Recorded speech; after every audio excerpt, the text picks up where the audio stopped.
Nama saya Siti Khotijah, saya dosen program studi psikologi.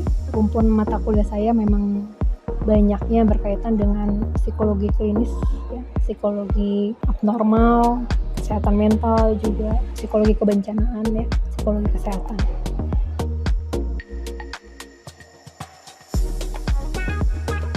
Oke, kalau dilihat dari riset kesehatan dasar ya, memang kasus-kasus kesehatan mental itu ya trennya memang semakin banyak gitu ya, dan juga usianya itu makin muda gitu ya. Jadi usia anak-anak sekolah itu sudah ya mengalami semacam gangguan depresi ataupun juga kecemasan.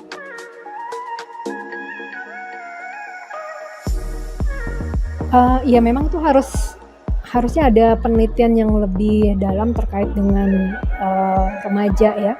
Yang kalau saya lihat faktor yang menjadi kenapa remaja itu lebih rentan terhadap stres, ya mungkin terkait dengan lingkungan sekarang. Kompetisi di sekolah itu semakin tinggi, kemudian juga relasi dengan orang tua, bahkan juga dengan teman sebayanya juga kurang gitu ya.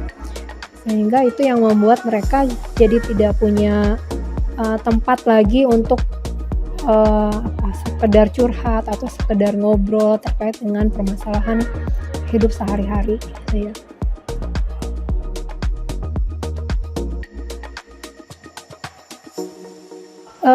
Kalau klien saya yang banyaknya di mahasiswa, ya karena itu tadi ya, tuntutan akademisnya yang tinggi dari keluarga. Kemudian juga ya sekarang kan untuk relasi interpersonal itu juga lebih banyak digantikan sama teknologi ya. Jadi hanya sekedar chat ataupun juga meeting juga nggak harus ketemu tatap muka, bisa pakai Zoom dan lain sebagainya. Jadi batas-batas untuk interaksi secara langsung itu jarang terjadi. Itu yang membuat mungkin perasaan terasing, kemudian juga perasaan tidak dibutuhkan sama temannya dan lain sebagainya, yang membuat orang jadi punya pemikiran-pemikiran tadi ya, untuk bunuh diri ataupun juga merasa cemas dan lain sebagainya. Kalau intoleransi ya kita harus lihatnya bukan kasus per kasus ya. Kita harus lihatnya ya secara secara umumnya seperti apa perlakuan masyarakat Indonesia terhadap orang yang memang punya gangguan mental gitu ya. Apakah mereka sudah teredukasi dengan baik terkait dengan permasalahan itu gitu ya. Sejauh mana mereka punya pengetahuannya.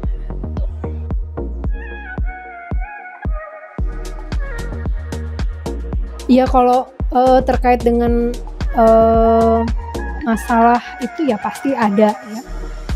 Jadi perlakuan masyarakat yang sudah mendapatkan edukasi dan belum mendapatkan edukasi kan tentunya berbeda ya. Antara masyarakat pedesaan yang dia tidak tahu kalau itu orang punya gangguan kejiwaan, ya biasanya perlakuannya kan dipasung atau misalnya dikurung dan lain sebagainya. Tapi kalau pada masyarakat perkotaan yang sudah dia tahu bahwa itu adalah salah satu bentuk dari gangguan kejiwaan, ya tentunya dibawa berobat misalnya atau dirujuk ke ahlinya dan lain sebagainya. Kalau di kota itu kan akan lebih mudah ya aksesnya, mendapatkan bantuan dari para profesional ya.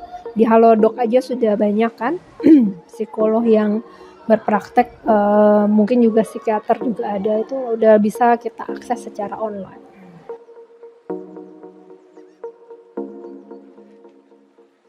Pertama ya cari orang terdekat ya di rumah ataupun dalam keluarga ya, yang paling pertama lah ya, orang yang dia bisa dipercaya dan mau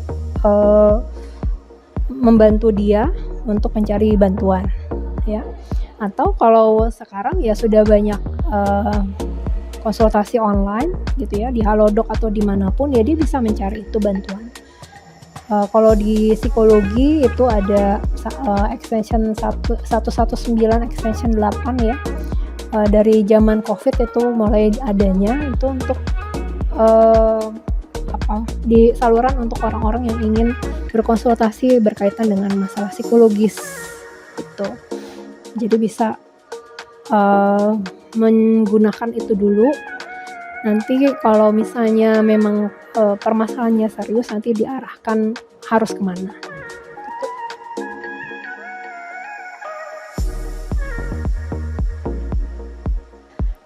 Oke, dalam konsep abnormal itu memang ada konsep yang berdasarkan diri sendiri ya, keberfungsian diri sendiri. Jadi misalnya nih ya, kalau pada perempuan ya, kalau mau datang bulan gitu ya, menstruasi, itu seringkali moodnya naik turun kan ya.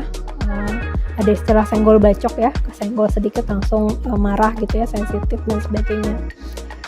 Nah, ketika dia merasa seperti itu gitu ya, hal yang mungkin lebih baik dilakukan ya meredamkan ataupun menstabilkan emosinya dulu gitu ya. Setelah dia merasa stabil, kemudian baru bisa beraktivitas ataupun berelasi dengan orang lain. Tapi ketika dia merasa tidak nyaman dengan dirinya dan juga lingkungannya, ya lebih baik dia berdiam diri sejenak gitu ya, istirahat gitu ya, berusaha menstabilkan emosinya gitu ya, mungkin dengan relaksasi nafas ataupun juga relaksasi otot atau misalnya olahraga ya, itu bisa meningkatkan serotonin dan juga dopamin. Pokoknya hal-hal yang bisa membuat moodnya jadi lebih baik. Kalau dia masih juga susah gitu ya untuk meningkat moodnya, ya tentunya dia harus segera mencari bantuan ya. Apalagi kalau keadaan tersebut berlangsungnya lama, misalnya seminggu ya, bahkan sampai berbulan-bulan ya, sampai misalnya dia nggak ke kampus selama sebulan, dia mengurung diri, nggak makan, nggak minum, nggak mandi dan lain sebagainya. Nah, itu sudah masuk ke gangguan itu. Halo, perkenalkan nama saya Iris. Untuk kesibukan saat ini saya mahasiswa semester 7, membuat skripsi, TA, magang, banyak banget ya. Dan juga sambil bekerja freelance di hari weekend.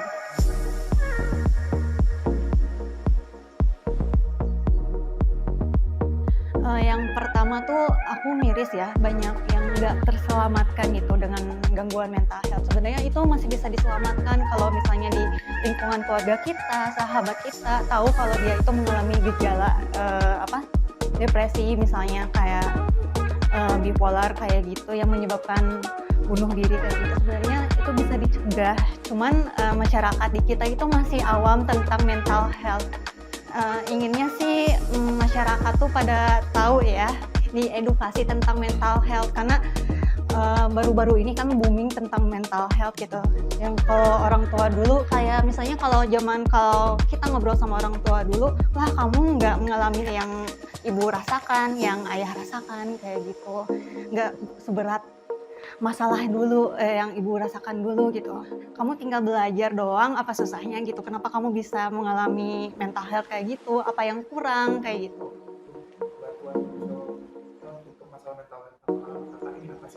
Sebenarnya saya tuh sebelum memutuskan ke psikiater, saya sudah merasa di diri saya ada yang salah. Saya merasa kesepian, cemas, depresi, terus kayak gak punya siapa-siapa, kayak hidup hampa tanpa tujuan, dan menyakiti diri sendiri. Setelah saya berbicara dengan keluarga, kata keluarga, kamu itu normal, kamu ngapain butuh bantuan ke psikiater kayak gitu. Nah, setelah ada masalah besar di hidup saya, mengubah hidup saya, sebenarnya saya itu depresi dari kecil, dari sejak anak-anak.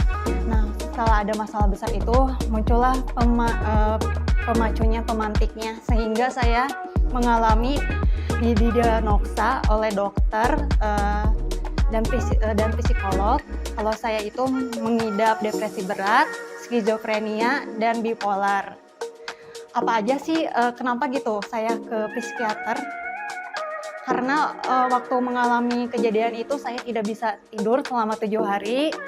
Saya setiap makan mual, muntah, tidak bisa berkonsentrasi terhadap sesuatu hal, tidak fokus, dan berpikiran untuk bunuh diri dan menyakiti diri sendiri kayak gitu.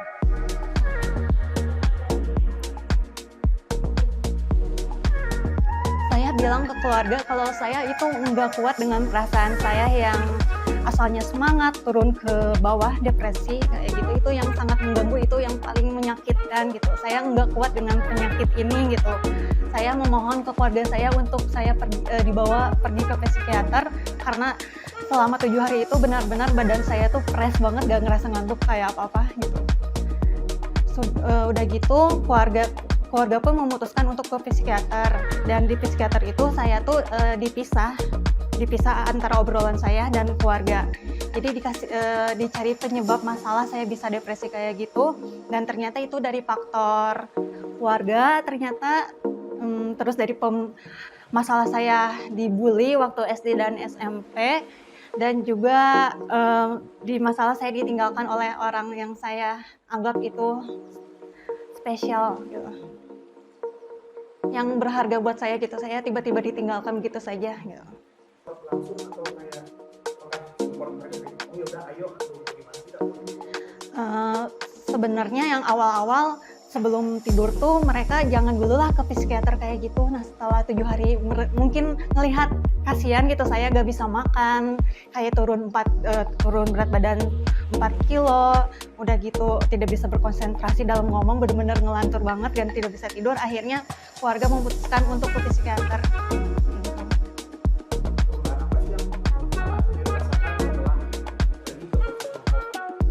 Setelah ke psikiater banyak banget perubahan di diri saya.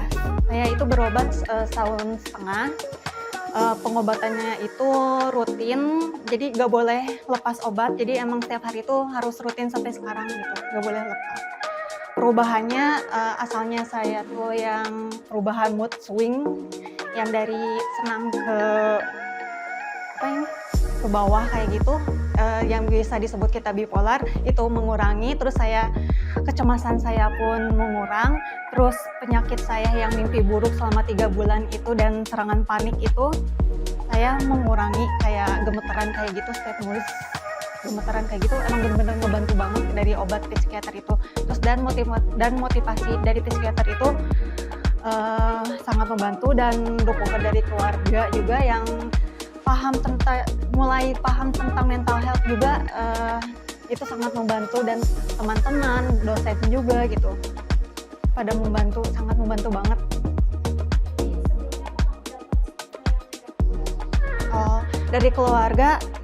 Dari keluarga tentu, kamu ngapain ke psikiater, kamu terlihat baik-baik saja gitu. Ternyata penyakit mental health itu kayak kalian ngelihat aku tuh baik-baik aja, tapi di dalam diri aku tuh nggak baik-baik aja kayak gitu. Karena mental health itu adalah gangguan perasaan gitu, diombang-ambing kayak gitu. Jadi mental health itu walaupun biasanya pemicunya dari masalah keluarga, teman, lingkungan kampus, atau dari pekerjaan, ternyata saya juga mempunyai teman yang mempunyai gangguan mental health juga, dari keluarga baik-baik saja juga bisa terkena karena mereka tuh kesepian gitu sama keluarganya kayak gitu. Itu juga bisa memicu mental health, walaupun mungkin orang bilang itu sepele ya kayak gitu, tapi kan setiap orang tuh beda-beda ya mental health-nya kayak gitu, jadi gak bisa disamakan kayak gitu.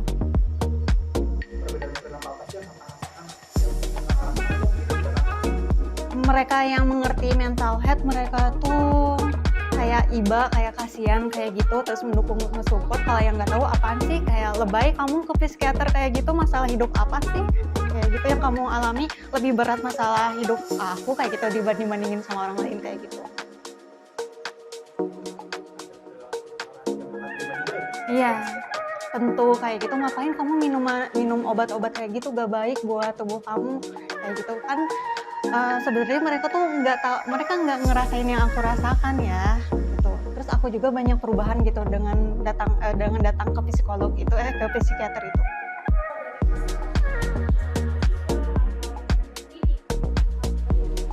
Mungkin kalau dari teman mahasiswa ada. Kan biasanya yang mengidap penyakit mental health itu mereka kurang fokus kayak gitu. Kayak mereka tuh kayak memojokkan kita kayak kamu tuh kurang fokus, kamu tuh nggak, kalau ngobrol sama kamu nggak nyambung kayak gitu. Kamu tuh ngerti gak sih, kayak digas kayak gitu loh. Terus kayak mereka tuh kayak ngacuin kita kayak gitu. Seperti itu. Kalau di tenaga pendidik mungkin ada tenaga pendidik yang bilang bahwa anak ini bermasalah di mental health, tetapi dia sendiri kayak oh ya udah gitu, cuman gitu aja gitu, nggak ada ingin membantu atau gak memotivasi kayak gitu, pengen nemuin, enggak, kayak oh cuman tahu aja gitu aja. Perubahan yang gak keterima atau kakak rasakan ya? Banyak yang kalau dari dosen pun banyak yang mendukung pergi ke psikiater, terus kayak mempermudah gitu. Misalnya kalau misalnya kelas nih, kayak aku ada jadwal ke psikiater, mereka lebih mendukung kamu mending ke psikiater aja gitu, berobat rutin kayak gitu. Terus teman-teman juga pada ngedukung, pada support banget kayak gitu, yang mengerti ya ini. Ada juga yang nggak ngerti gitu. Berarti kakak pun mengalami dua-duanya ya? Iya, dua-duanya. Kayak di lingkungan kerja, apaan sih lebay banget, kamu depresi, orang kayak apa ya, biasa aja, kamu normal aja kelihatannya kayak gitu.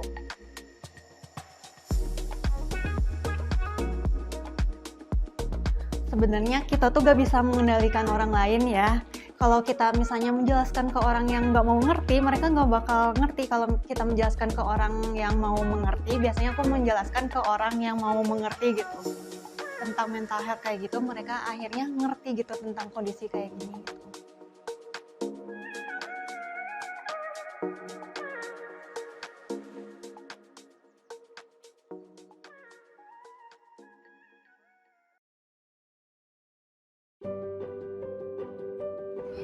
Jadi di sini tuh tempatnya healing ya buat mahasiswa FTK termasuk aku gitu ya. Jadi di sini kita tuh biasanya ngobrol, makan bareng kayak gitu sambil nunggu kelas yang lainnya. Atau gak beres kelas kita tuh di sini gitu diem. Setelah diem di sini tuh rasanya enak banget ya. Soalnya kan adem, banyak pepohonan kayak gitu. Terus healingnya tuh di sinilah buat mahasiswa gitu, membagikan aspirasi mereka gitu ya. Seperti itu. Jadi tempat di sini tuh aku ngerasa tuh enak banget ya, adem kayak gitu. Jadi healing buat aku sendiri ngelihat pemandangan di sekitar hijau kayak gitu. Enak banget ya kalau misalnya di sini kita tuh buat makan, diskusi bareng temen kayak gitu. Jadi ngelepasin penat kita kuliah gitu, beres kuliah. Apalagi kan kalau di kuliahan aku banyak hitung-hitungan kayak gitu, butuh penyegar gitu ya. Salah satunya tempat ini yang bikin aku semangat lagi, bangkit lagi.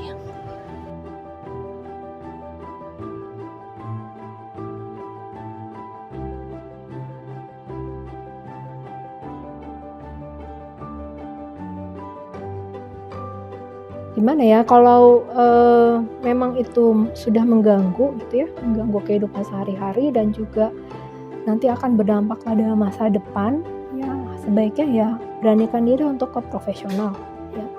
Kalau nggak berani tatap muka, bisa secara online. Sekarang kan ada telekonseling, bisa mengakses Halodoc dulu gitu. Atau ya tadi ya 119 extension 8 mungkin masih bisa. Tuh ya.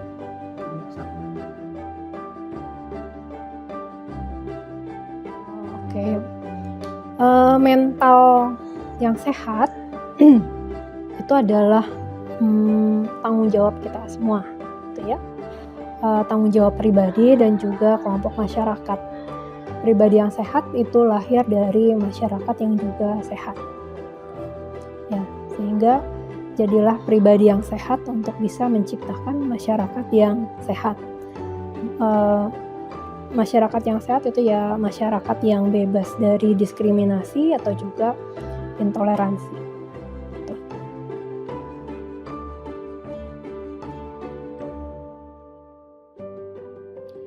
Harapannya mereka itu lebih menerima dan terbuka bahwa ada loh tentang mental health issue ini kayak gitu. Udah gitu sebaiknya kalau ngerasa yang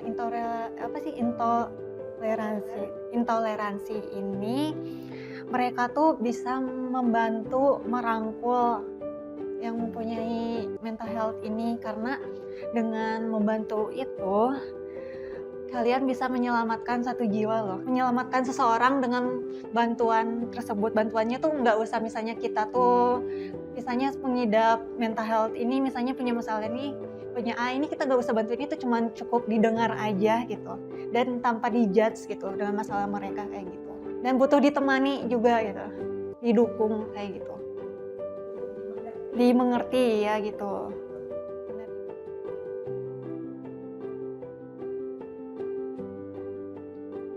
Mungkin dengan membagikan kuesioner tingkat kecemasan, tingkat kesetresan juga itu bisa membantu. Terus mungkin dari dari jurusan psikologi itu mengolah datanya kayak gitu.